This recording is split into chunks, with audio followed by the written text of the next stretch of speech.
about the Rutan made you decide to have a baby? I'm sorry? Well, you're having this baby to get the minivan from Volkswagen, aren't you? It drives, it swims, it nearly flies. It's the SUV you've dreamed of all your life. Amazing transparent retracting walls. Endless moving parts for hours of entertainment. For decades, car companies have formed alliances or mergers to take advantage of engineering and design that they lacked on their own. However, far too often, they create vehicle copies where the buying public can often see right through their deception. The results are often sales flops, which probably did more harm to the brand's reputation than any savings they hope to gain by repurposing someone else's car. Here are my picks for the top 10 worst examples of automotive alliances that produce totally unnecessary cars. Every day in our country, more and more people are having babies simply for German engineering. I'd like to thank one of my viewers for giving me the idea for this episode. Now, to be clear, there are actually two types of rebadging, or badge engineering, that has taken place over the decades in the automotive industry.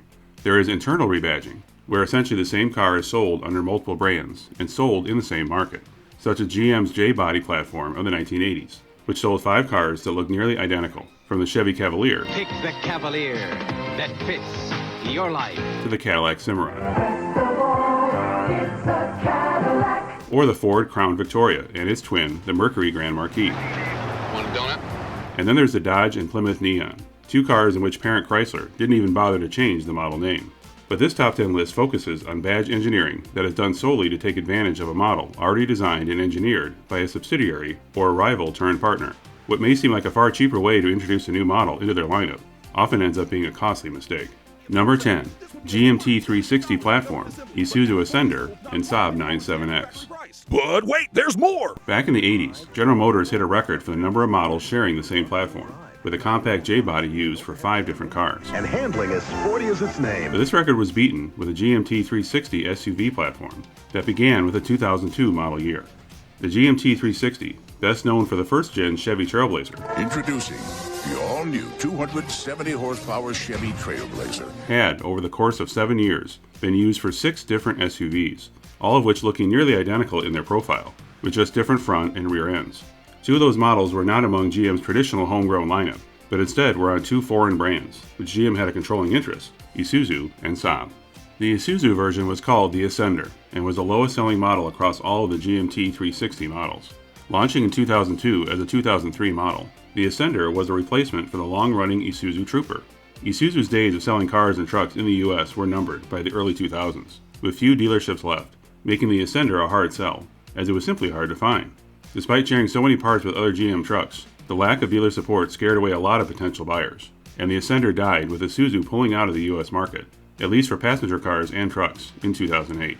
In 2004, after the Bravada was killed off along with the end of Oldsmobile, GM wanted to still offer an upscale version of the Trailblazer, so they offered Saab their first SUV and called it the 97X. I included this one in my second sales flop video, as it was offered at a time when Saab was no longer selling any models that they designed, but instead relied entirely on shared platforms with GM or its subsidiaries. The result was Saab loyalists staying away from the 97X, since they could easily tell it was just a rebadged Trailblazer, but for a far higher price. So much higher that the only more expensive SUV GM sold was the far bigger Escalade. The 97X, along with all other GMT 360 models, died in 2009 with the closing of the Ohio plant that built them all, another casualty of GM's bankruptcy. Number 9. Holden Monaro and Pontiac GTO. Although Holden is no longer in business today, they were once the highest selling automaker in Australia back in the 1950s. General Motors took ownership of Holden in 1931, and their first Australian-designed car, also called the Holden, was launched in 1948.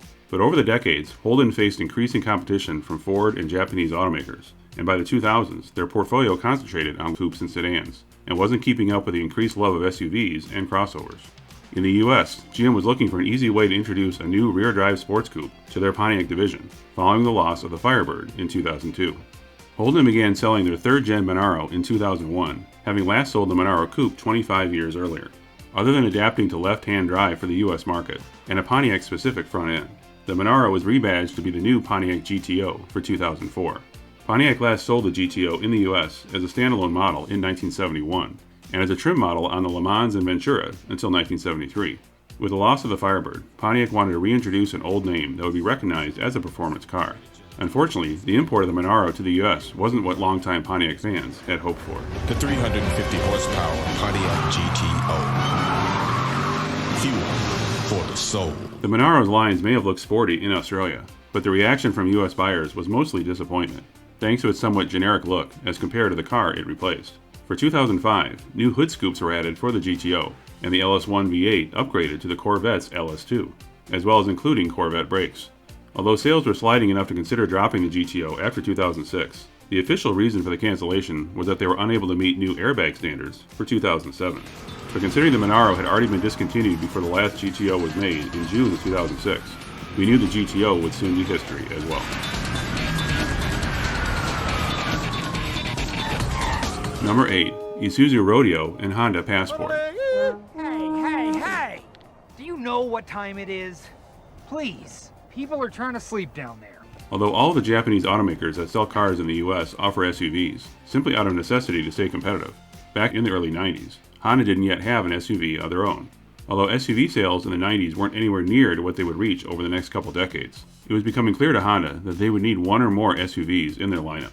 Although Honda was working on a compact SUV design in the early 90s, they wanted a quicker path to the mid-size SUV market. At that time, Isuzu had multiple SUVs sold in the US, one of which was the four-door Rodeo, which had been selling in the US since 1990. Honda worked with Isuzu to rebadge the Rodeo as the new Honda Passport. I'm sorry, monsieur, you cannot park here without a passport. The Honda Passport. Get one. It'll take you almost anywhere. Isuzu also got something out of the deal, as one of Honda's new vehicles would also be rebadged as an Isuzu, which is later in this list. But the addition of a four-door SUV to Honda's lineup resulted in something unexpected for loyal Honda customers. The Passport didn't have Honda's well-known reliability, and it cost more than the cars Honda typically sold.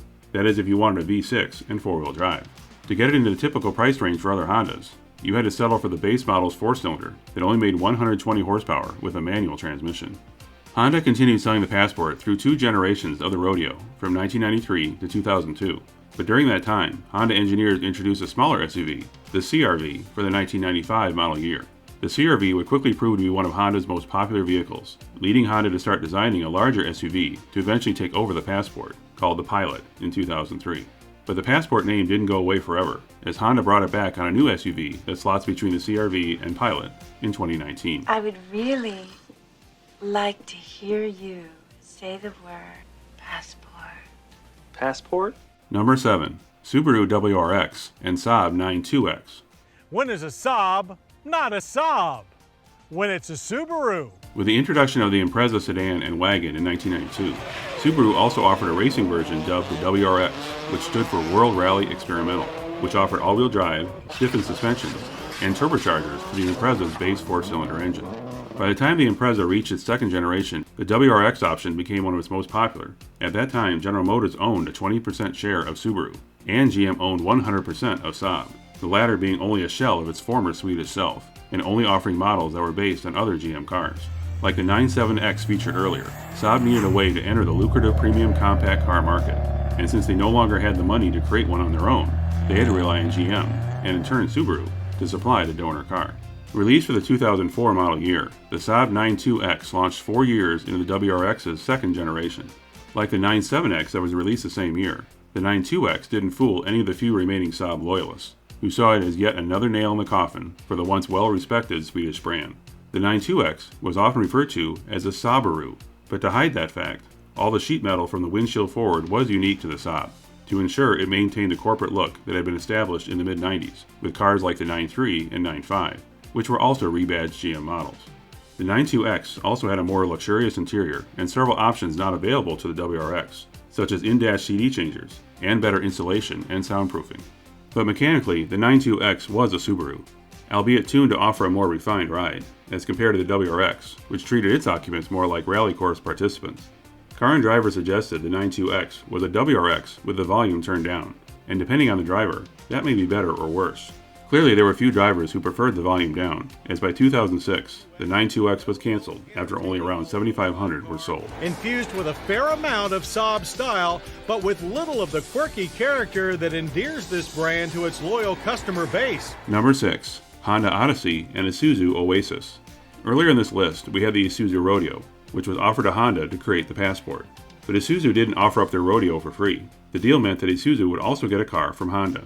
Specifically, Isuzu was interested in Honda's new minivan, the Odyssey. Honda launched the Odyssey in 1994 as a 1995 model, and was the company's first minivan. The Odyssey is still in production today, but a much different vehicle than the first generation, since it is missing a feature that has been a mainstay of minivans since Chrysler first invented this vehicle category in 1984. That feature is sliding doors for the second row. The Odyssey's competitors in 1994 only had one sliding door on the passenger side, so Honda tried to be different by offering access on both sides using conventional doors. Isuzu's version of the Odyssey was called the Oasis, and arrived soon after Isuzu had canceled their passenger car models sold in the US in 1992 to instead focus on trucks and SUVs. But they didn't want to miss out on the then popular minivan trend, so as part of the Rodeo Passport deal, Isuzu got a rebadged Odyssey. Both vans were nearly identical, except for the badging. Honda's decision to not include sliding doors would soon be proven to be a mistake, as Chrysler would introduce their third-gen minivans with dual sliding doors in 1996, which were far more convenient for loading and unloading passengers in tight parking spaces. The minivan from Chrysler. The first-gen Odyssey managed to sell over 300,000 copies during its 4-year run, but only around 3,000 units of the Oasis were sold each of those years, despite the Oasis being cheaper in price. The Oasis sales never improved, and by 1999, they sold far less Oasises for its entire run than Honda typically sold Odysseys in a single year. Honda released its more popular second-gen model for 1999, and Isuzu continued to sell remaining Oasis models for an additional model year before dropping it from their lineup. If you lived in New York City back then, you may have ridden in an Oasis, as several were sold to the city as taxicabs, the best way Isuzu could unload them. Number 5. Chrysler 300 Lancia Tima. I featured the Chrysler 300 in its own episode recently, a car which had once been a powerhouse for Chrysler, but in its final years, it was overshadowed by its Dodge platform mates, the Charger and Challenger. All three cars ended production in 2023, but the 300 had a rebadged version that most in the US probably didn't even know existed. That's because this rebadged model was only sold in Europe, under a brand that I would have bet a majority of people in the US have never heard of, Lancia. Lancia, which was incorporated in Italy in 1906, merged with Fiat in 1969. By the 2000s, Lancia's portfolio was shrinking along with sales, so to help boost the brand name, parent Fiat tried selling a version of the Chrysler 300 as a Lancia. A right-hand drive executive series version of the 300 was already being sold in the UK and Ireland, but Fiat decided to sell the left-hand drive version as the Lancia Tima elsewhere in Europe, beginning in 2011.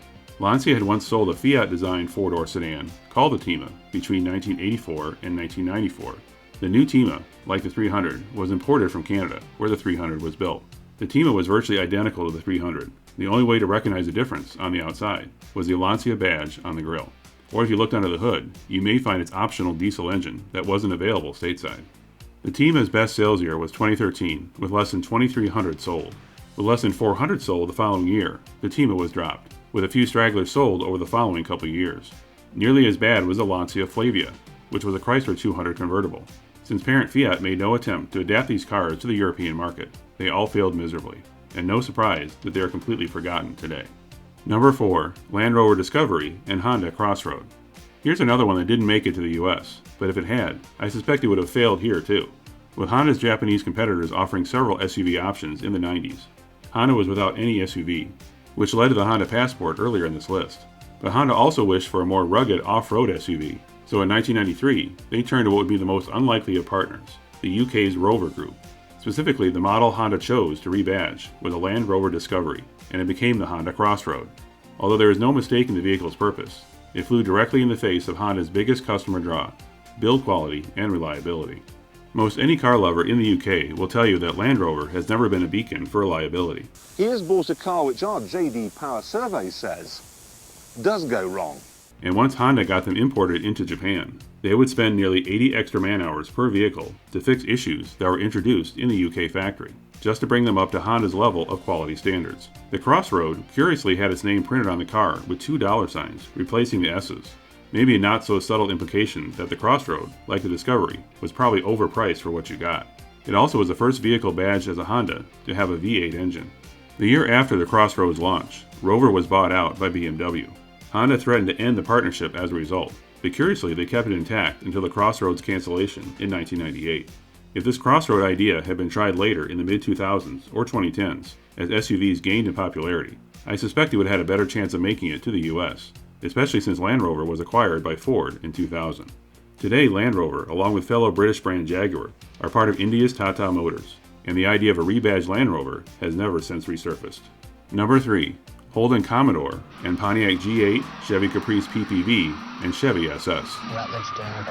Although the last Holden on this list, the Monaro, didn't have much luck as a Pontiac, it didn't stop GM from trying it again, on 3 more cars. This time it was the Commodore, a 4-door sedan that Holden first sold in 1978, and would be used as a donor car for 3 new models sold in the US. All 3 were based on the 4th generation Commodore, which was first launched in Australia in 2006. This 4th gen Commodore would be the first of the model line to be designed entirely in Australia, as opposed to the previous generations adapting their design from GM's then European subsidiary, Opel. Pontiac's last large sedan was the Grand Prix, which had its 8th and final generation end in 2008. Despite the fact that by the mid-2000s, it was an open secret that the Pontiac brand was at risk for going on the chopping block, GM managed to rework the 4th gen rear-drive Commodore to become the Pontiac G8 as their last chance to keep the brand alive. The name G8 may have been considered since it was replacing the 8th gen Grand Prix, but I'm not positive that rumor is true. Despite offering the LS3 6.2-liter V8 with more horsepower than any previous Pontiac sedan, it was released during GM's bankruptcy, and therefore pretty much everyone knew its days were numbered, and was dead by 2009. Had Pontiac survived, they may have gotten a G8 version of the Holden Ute, but sadly that never happened. GM didn't want to give up entirely on the G8, so they arranged to move it to Chevrolet, but in an odd move, it became the new Chevy Caprice PPV. Purpose-built for police duty, only around 15,000 were sold over an 8-year run that ended in 2018, thanks to the Dodge Charger dominating the police market. Officer Yuri, Officer Jacob, reporting for duty. After the loss of the Ford Crown Victoria in 2011. Yet despite Holden itself veering ever closer to cancellation, GM tried using the Commodore one more time in 2013 to become the Chevy SS. Its size put it between the Malibu and Impala, and had far more horsepower than either of those 2 models offered. The vents on the hood are fake, the vents on the fenders are fake, they don't lead anywhere, they don't go to anything. But there was almost zero marketing for the SS, and so few were sold, most anyone who saw one assumed it was an Impala. The SS also ended in 2018, along with the cancellation of the Commodore, and the shutdown of Holden soon after. Because of their rarity, the SS, as well as the G8, may eventually rise in value. We can only wait and see. Am I jealous? Am I jealous? I'm jealous. Number 2, Dodge Grand Caravan and the Volkswagen Routan. What about the Routan made you decide to have a baby? I'm sorry? Well, you're having this baby to get the minivan from Volkswagen, aren't you? Is this a hidden camera show? Here's one that unless you pay close attention to the car market, you may never know it existed, considering how popular the donor car was. By the time the 5th and final generation of the Chrysler minivans began in 2008, minivans weren't as popular as they were back when Chrysler invented this new automotive category in 1984. But there were some automakers who saw that Chrysler was still getting a decent share of the market and wanted a piece of it, without the cost of building one from scratch. Come on, get happy. Wow, Volkswagen went minivan. Again, man. The Routan. I get chicks looking at me all the time, all ages. Dudes, too. Enter Volkswagen, who entered a partnership to have the Dodge Grand Caravan be rebadged to become the Volkswagen Routan. The Routan had a different front fascia and tail lamps, but from the profile, it looked just like the Caravan. On the inside, the Routan's dash had some differences, but the biggest difference was Chrysler's popular stow-and-go second-row seats. Chrysler wanted to keep this cool feature to themselves, so the Routan just had the covered bins in front of the seats to use for storage, but the seats couldn't fold into the bins. It didn't help that Volkswagen charged more for the Routan than the Caravan cost, despite this missing option. But to me, what made the Routan most notable was its highly questionable marketing campaign during its launch in 2008. Volkswagen hired Brooke Shields to film a mockumentary about how birth rates were increasing simply because people wanted to have a reason to buy the Routan. I'm Brooke Shields, and this is the Routan Boom. Yes, it was intended to be funny, but in my opinion, it was also a bit cringeworthy. It hasn't aged all that well, considering how poorly the Routan sold in comparison to the Caravan. Is this the next baby boom? Yes. Although the Grand Caravan stayed in production until 2020, production of the Routan was halted in 2012 due to a glut of unsold inventory, and dealers were still trying to sell the remaining cars until 2014. Each day in this country, another 10,000 babies are born just for German engineering. But you just made that up right now. Before I reveal my number 1 pick, I have a couple honorable mentions. I didn't include these in the list because they're a bit too new. After all, this channel is called My Old Car, but these are just weird enough that they deserve a mention. Nissan Frontier and the Mercedes X-Class. The Frontier pickup, also known as the Navara in most markets outside of North America, has been Nissan's compact midsize pickup since 1997. Its third generation began in 2014, and 3 years later, Mercedes unveiled their own version of the same truck, called the X-Class. Mercedes was hoping to do better in the luxury pickup segment than Lincoln and Cadillac once did, but didn't want to build a whole new pickup from scratch. It was never sold in the US, probably because Mercedes considered the failures of the previously mentioned brands, but sales worldwide were poor as well, when buyers learned it was a rebadged Nissan, resulting in less than 17,000 sold per year, until Mercedes killed it in 2020. Scion IQ and the Aston Martin Signet. It's the most ridiculous exotic car ever made. Actually, both of these cars could be considered sales flops, as the Scion IQ, sold as a Toyota outside of North America, launched here in 2012, and was one of the lowest selling Scion models. But its tiny engine meant decent fuel economy, and Aston Martin, makers of big sedans and sports cars, needed to comply with new European regulations to lower their fuel economy average. So instead of creating a new car, in 2011, they took the IQ and gave it an Aston Martin face and lots of leather and chrome inside, and called it the Signet, costing 3 times the price of an IQ. Aston Martin expected sales of 4,000 units per year, but in 2 years only sold 600, leading to its end 2 years later. Believe it or not, Signet values have stayed steady and even rising, thanks to its rarity. One of the stupidest cars of all time. Number 1. Cadillac SRX and Saab 94X. Yes, this is the third Saab on the list, which goes to show just how poor the direction of this former Swedish automaker was once General Motors took over in the 1990s. As with the 97X and 92X, Saab was desperate to get more SUVs and crossovers in their lineup. The 92X was dead by 2006, and the 97X was dead by 2009. Their next attempt was the 96X, a rebadged Subaru Tribeca, but that was canceled before production started when GM split from Subaru. So their last-ditch effort was the 94X, a rebodied second-gen Cadillac SRX. The SRX was one of Cadillac's best sellers, as it was the only crossover in their lineup, at a time when crossovers were becoming the hottest automotive category, and arguably they still are today. A concept version of the 94X was revealed in 2008 and planned to start production in 2010, being built at the same Mexico plant that built the SRX, making it the only Saab ever built in Mexico. However, in February of 2010, GM sold Saab to Dutch automaker Spyker. Production of the 94X was delayed until February 2011, and soon after the Spyker deal fell through. A Chinese automaker followed up with an offer, however they were a GM competitor, and GM refused to supply them with the parts needed to continue production of the 94X. With no buyers remaining, Saab declared bankruptcy and died in December 2011. The 94X was one of the shortest model runs of any car, ending after just 10 months and only 803 ever built. If you have ever seen a 94X in person, let us know, as it could be the rarest Saab in existence. That is, if you are willing to accept it was ever truly a Saab in the first place. Saab is an iconic brand. It was so much worth saving, and that we did the right thing. Thanks for watching. Light emitting device allows you to see at night. If you like this video, click the like button and subscribe to my channel. If you once owned a car from the 80s to mid-2000s that you barely see today and would like it featured in a future episode, leave a reply in the comments or contact me at the email shown here. See you next time. You heard right. Buy an SUV. Get a 2004 Kia or Hyundai for just $1.